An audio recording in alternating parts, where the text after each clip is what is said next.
Okay, so in this video, I'm going to go through some of the icons or settings in Zoom itself. So first, click New Meeting. By clicking New Meeting, I'm going to stop the video. It's only doing that because I was recording.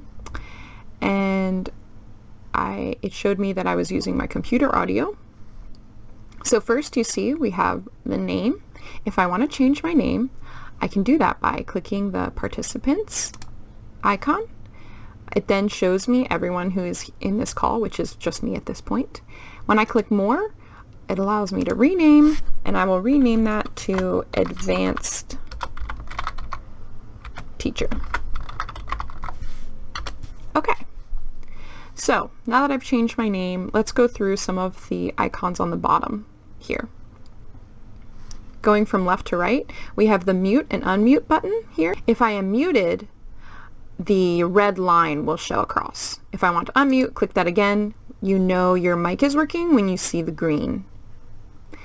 To start video, I could click this, but right now I'm going to keep the video off. And I know the video is off because of the red line. Here we have the security.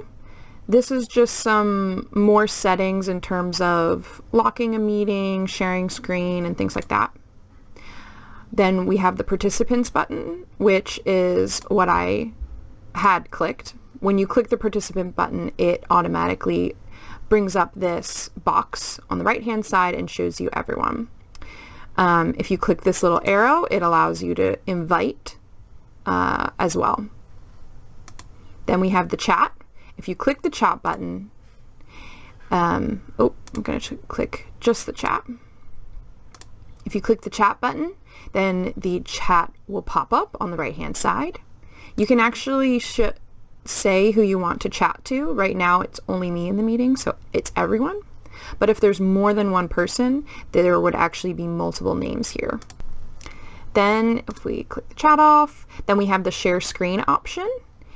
You can share by clicking share screen. It pops up all these tabs that you have open. I have a lot right now just because of my computer, but that is where you will do that.